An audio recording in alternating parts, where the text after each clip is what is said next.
to all of you. Today I am going to talk about the second part of the human health and disease. So in this topic we are going to discuss about the immunity and the different types of the immunity. Before that I would like to introduce two technical terms, that is the antigen and antibody. What is the word meaning antigen and antibody?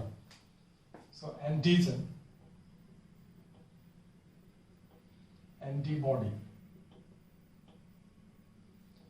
The word antigen means any foreign substances. It may be organic, inorganic, or it may be some living organisms like bacteria or virus. So whatever it may be, the foreign body that must elicit or it must stimulate the immune system of the body. So those foreign bodies which stimulate the immune system of the human body is known as the antigen. So it may be bacteria or it may be virus or any other foreign substances. Only the condition, the foreign substance which elicit or it stimulate the immune system of the body, that foreign substance is known as the antigen. The pollen grains also may be an antigen. Okay. So then what is the antibody? Suppose this is the antigen. And this antigen, when entering into the cell, the lymphocyte present in the cell, blood cell, lymphocyte or the immune cells, this lymphocyte, suppose this is the lymphocyte, this lymphocyte producing a particular chemical. And this chemical is mostly glycoprotein, GP, glycoprotein. And this chemical kill the antigen or it destruct the antigen, destroy the antigen, or it may be neutralize the antigen. And this chemical that it neutralize the antigen, that it destruct the antigen, that it destroy the antigen is known as the antibody. And this antibody is glycoprotein. So that is the word meaning antigen and antibody. There is a branch of the biology that study the interaction between the antigen and antibody, how the antigen, antibody interact with the antigen and how it neutralizes the antigen. There is a branch of the study that is known as the serology. So study of the antigen antibody interaction, that is known as the serology. Okay. Then come to the point that is the immunity. Today we are going to discuss about the immunity. What is actually immunity? Immunity. See, immunity means it is the ability of the body to recognize, to destroy or to neutralize and eliminate the foreign substance. Means antigen. So antigen when enter into the body, recognize this as an antigen and neutralize this antigen or destruct this antigen and then eliminate this antigen from the body, that is known as the immunity. That ability of the human body is known as the immunity. So immunity is the ability of the body to recognize, destroy or neutralize and eliminate the antigen that enter into the body is known as the immunity. This immunity are two types, that is called the innate immunity and acquired immunity. So immunity are two types.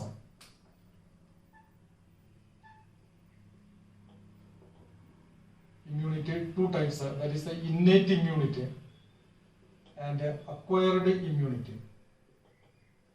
So what is the difference between these two? Let us see the difference. Innate immunity is also known as the inborn immunity. Inborn. Or it get by the birth, by the heredity. So heredity has a part in the inborn immunity or the innate immunity. So innate immunity means the immunity obtained by the birth. And this cannot require any previous experience, without the previous experience. And it got by heredity from the mother and father.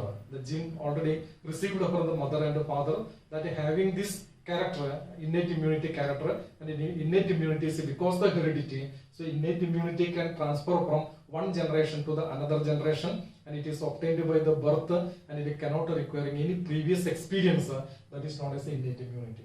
Then acquired immunity means the immunity obtained after the birth due to the infection of the different types of the organisms, microorganisms or antigen, and during this infection the body producing the antibody, and due to this antibody the immunity obtained, that is known as the acquired immunity. So immunity obtained after the birth due to the infection is known as the acquired immunity. So this acquired immunity cannot transfer from generation to generation because it is not heritable.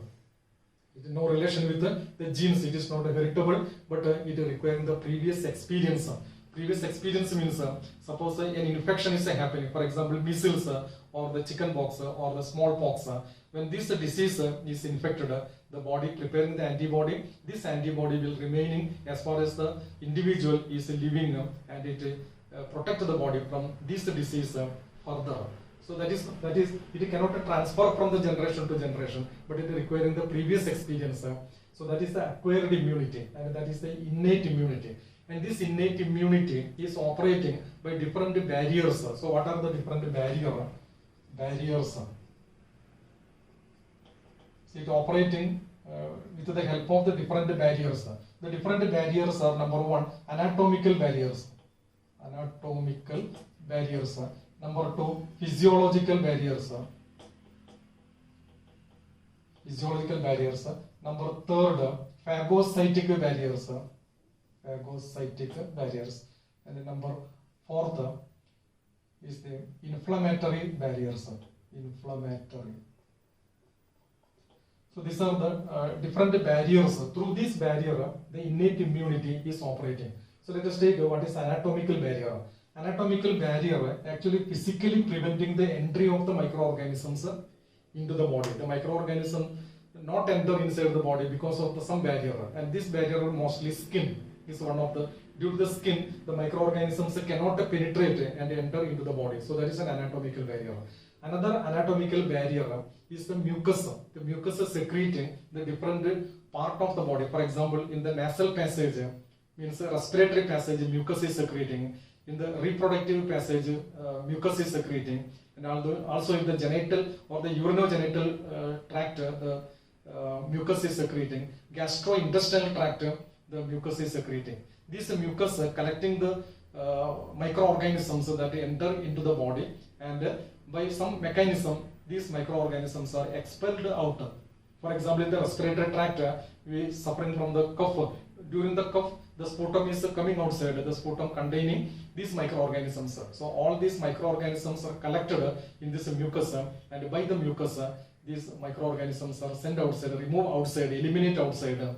So that mechanism is known as anatomical mechanism. So anatomical barrier is the skin and the mucus secreted in different part of the body. Then physiological mechanism. What is the physiological barrier? Physiological barrier means one, temperature or the fever. When infection taken place, the temperature will increase, and this temperature increasing we call it is a fever. So in this, during the fever, high temperature, the bacteria or the virus cannot live successfully, it will die. So that is the reason why during the infection the temperature is increasing, or the person is suffering from fever, because it is helping to kill the bacteria or the virus. So fever. Then another physiological barrier is the pH. The pH will change. Some of the fluid will secrete, and the fluid having the low pH, acidic pH. Due to this acidic pH, some of the microorganisms cannot live successfully. It will kill. So, for example, the pH in the case of in the stomach is secreting the hydrochloric acid. The hydrochloric acid is near about to 2.5 pH, hydrogen ion concentration. In this pH, the bacteria cannot live successfully. The outer membranes will break and the bacteria will die. Just like the tear containing the lysozyme. Lysozyme is an antibiotic. It will break the outer wall of the bacteria and the bacteria will kill. So these are called physiological barrier that is helping to prevent the infection of the body. Fever, pH, and acid secretion, the different part of even the saliva that is contained in the lysozyme, that also helping to kill the bacteria. Tear containing the lysozyme, it is helping to kill the bacteria. And the stomach containing the high powerful or very concentrated hydrochloric acid, that also helping to prevent the infection or the kill the bacteria. That is called a physiological barrier. Then another one is the phagocytic barrier. What is the phagocytic barrier? There are two phagocytic cells in the human body, in the blood. That is the monocyte and neutrophils. These are the two phagocytic cells, neutrophils and monocyte. Neutrophils and monocyte are the phagocytic. This phagocyte, suppose this is the neutrophils, suppose that an antigen, bacteria or some other antigen is coming and it is producing the pseudopodia, and the pseudopodia producing a cup-like structure, and these microorganisms are taken inside and it will digest and kill that microorganism. That is known as the phagocytic method. So usually neutrophils and monocytes are coming in the phagocytic mechanism. And the inflammatory mechanism. What is inflammatory mechanism? When the infection taken place or the damage to a part of the body, and at the point where the damage or infection taken place, there are three things are happening. One of this is the inflammation. Inflammation means it causing the edema. Edema means the fluid will store at a particular point, so it will swell up, edema or swelling. Swelling happening at the point where the inflammation taken place or the damage taken place. Another thing happening there, it become red colored. The point where the inflammation taken place or where the injury taken place, damage taken place, infection taken place, the color will change. At that point, the red color will appear. Then another point that is happening there, that is the temperature increasing. At the point of the infection, temperature increasing. These 3 points together, that is known as inflammatory reaction. So why the edema is causing, why the red color is appearing there, why the temperature is increased? The red color appeared because the permeability of the membrane, permeability of the blood capillaries that are present at the point of the infection is enlarging. The diameter of the capillaries will enlarge. Why the diameter of the capillary will enlarge? Because a chemical that is known as the mast cell, there is one cell that is known as a mast cell. This mast cell producing two chemicals that is known as the prostaglandin.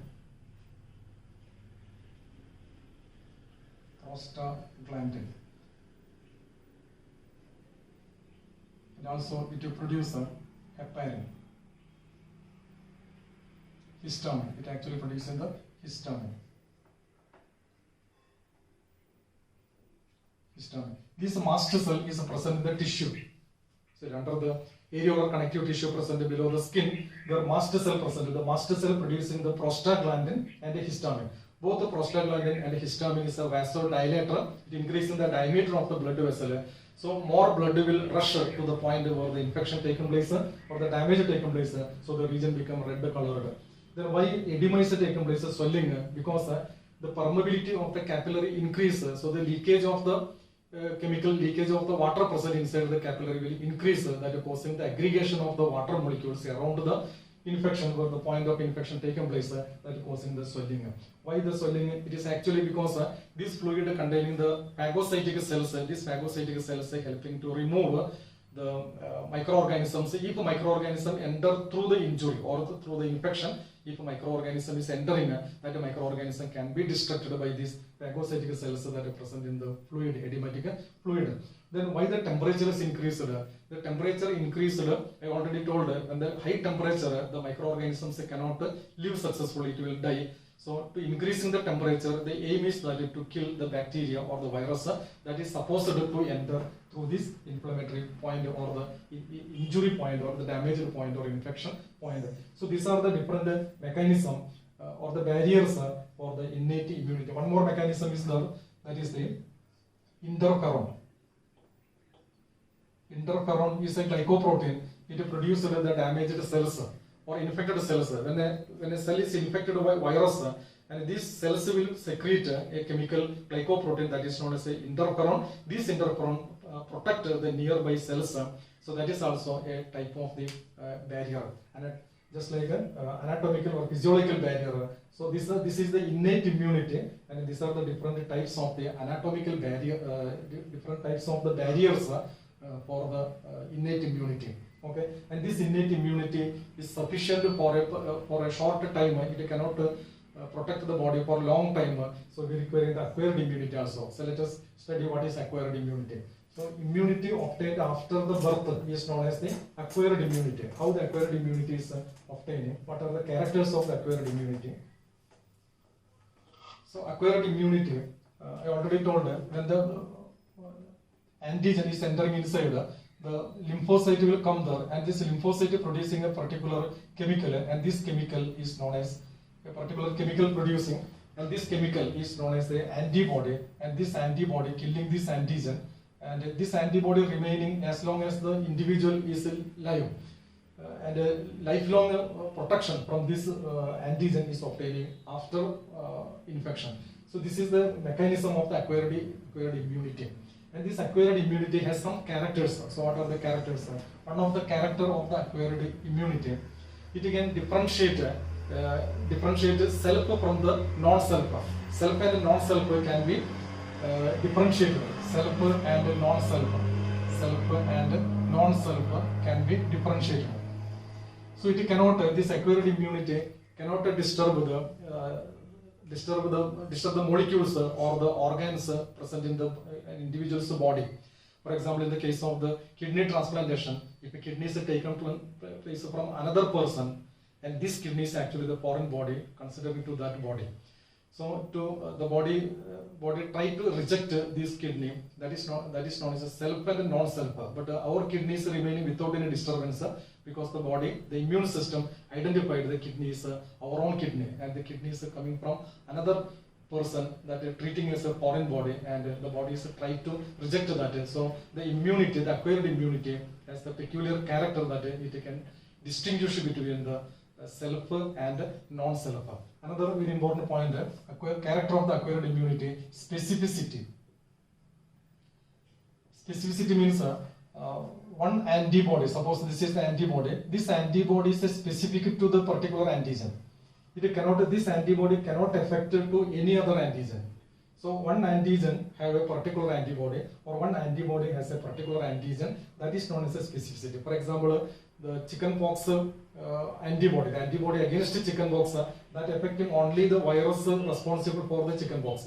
It cannot affect for the smallpox, it cannot affect for the measles.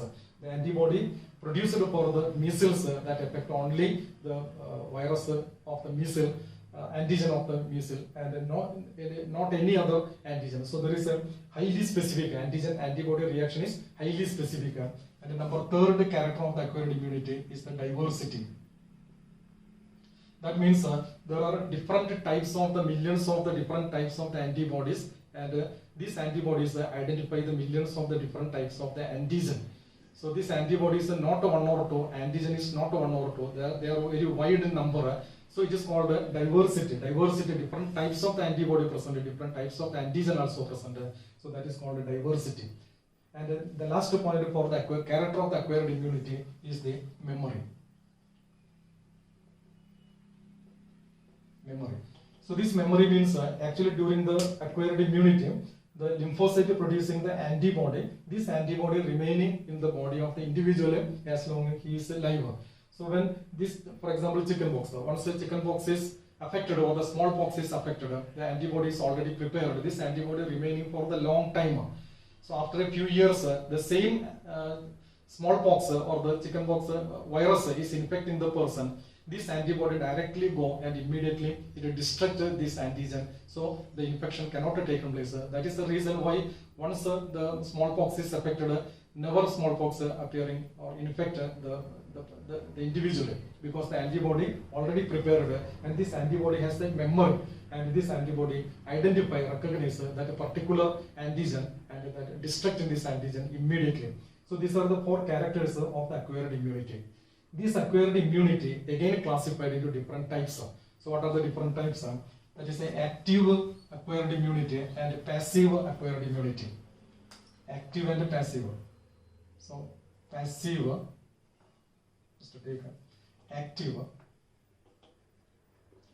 acquired immunity and passive acquired immunity. So first, what is the difference between this active and passive immunity? Active immunity means the antigen is entering into the human body, and the lymphocyte coming there, and the lymphocyte producing this antibody.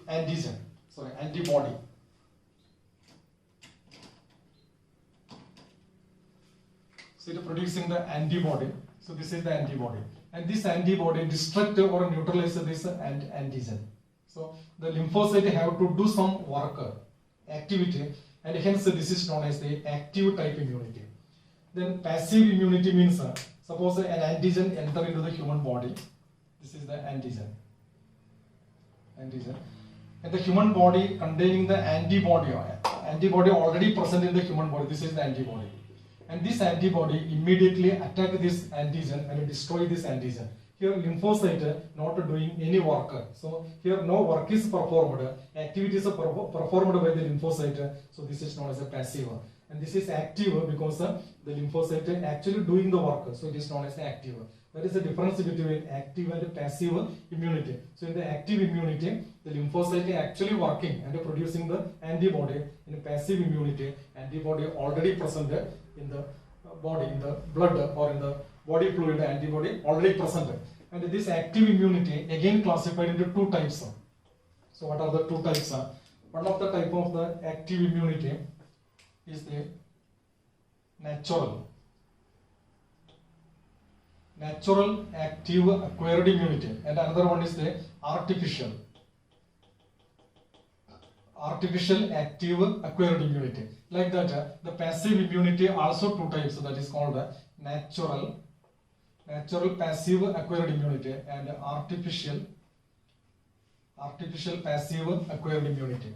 So what is the natural active acquired immunity? Natural active acquired immunity means suppose an infection, that is a smallpox disease is affected to a person. I told against the smallpox virus, it's a viral disease, the body produced an antibody. This antibody to produce an antibody. So the lymphocyte producing the antibody, this coming under the active, and it is getting after the birth, so it is acquired. It is a natural because the infection taken place is natural. The virus enter in the body naturally, and to kill the virus by producing this antibody by lymphocyte. So this is called a natural active acquired immunity. Then what is artificial? In the artificial immunity, we are applying the vaccine or immunization. By immunization or the vaccine, injecting the vaccine. The vaccine is actually the dead or attenuated microorganisms. For example, the chicken pox or the smallpox, it is caused by the virus. The virus is attenuated. The virus is killed, not actually completely killed, but it is inactivated. That inactivated condition is known as the attenuated microorganism. And this attenuated microorganism, or some case, the virus producing or the microorganism producing the toxic material, that is known as a toxoid. For the toxoid, the vaccine is actually toxoid or toxin or the attenuated microorganisms. This microorganism, or it is called the vaccine, this vaccine is injecting the body. Due to this vaccine, the vaccine containing the antibody, the body producing the antibody, and this antibody preventing the infection. So it is called an artificial method because we artificially injecting the vaccine containing the attenuated microorganism. So when microorganism enter the body producing the antibody. So it is an active lymphocyte producing the antibody, and this antibody protecting the body. That is known as artificial method of the active acquired immunity. Okay, so this is artificial active, that is a vaccination, and natural active, that is called as infection, due to some infection. And then passive, come to the passive. Here the lymphocyte cannot do any work, it cannot synthesize any glycoproteins or the antibodies. We already inject the antibody into the body. Then it is getting the protection from the infection. So it is called a passive because lymphocyte cannot do any work. So this is also natural and artificial. Let us take the natural passive acquired immunity. For example, during the birth, after the birth, the baby, when baby come outside, the mother giving the colostrum. Colostrum is the very solid yellow colored milk, the first 2 or 3 days milk coming from the breast of the mother. That is known as a colostrum. This colostrum containing a particular antibody, that is known as immunoglobulin IgA, immunoglobulin A antibody present. And this immunoglobulin A producing protection or the resist many of the microorganisms present outside the body, so the baby cannot affect any infection because the presence of the immunoglobulin A. It is due to the colostrum present, colostrum containing this immunoglobulin. Colostrum is the colostrum Colostrum is the yellow colored, very semi-solid milk coming from the first few days of the mother's milk. So it is containing the immunoglobulin A. It is an antibody. This antibody giving the protection. So it is called passive because antibody is giving the cell not doing any function. Lymphocyte not doing any function. So this is coming under the passive and it is naturally getting from the mother. So it is called a natural passive acquired immunity. Then what is artificial passive acquired immunity? In artificial passive acquired immunity for some disease, for example rabies. So rabies is due to some microorganism. This microorganism injecting into the horse, hyperimmunization. It is not a hyperimmunization. The horse and the horse body, the blood containing this antibody against this microorganism that is causing the rabies. This against this microorganism, antibodies are producing in the hypersensitive, hyperimmunized horse.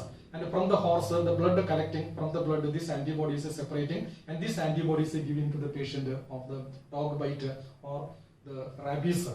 So the antibody is injecting into the body. Antibody directly injecting into the body. So the cell cannot produce the antibody, not necessary to produce the antibody. So not doing any work by the lymphocyte. And this antibody directly injecting and it giving protection from the rabies.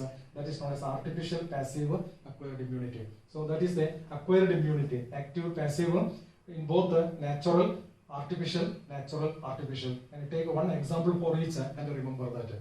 So that is the part number 2, that is the immunity. So I explained today what is the antigen, what is the antibody, what is the antigen-antibody reaction, that is known as a branch of the science that is called serology.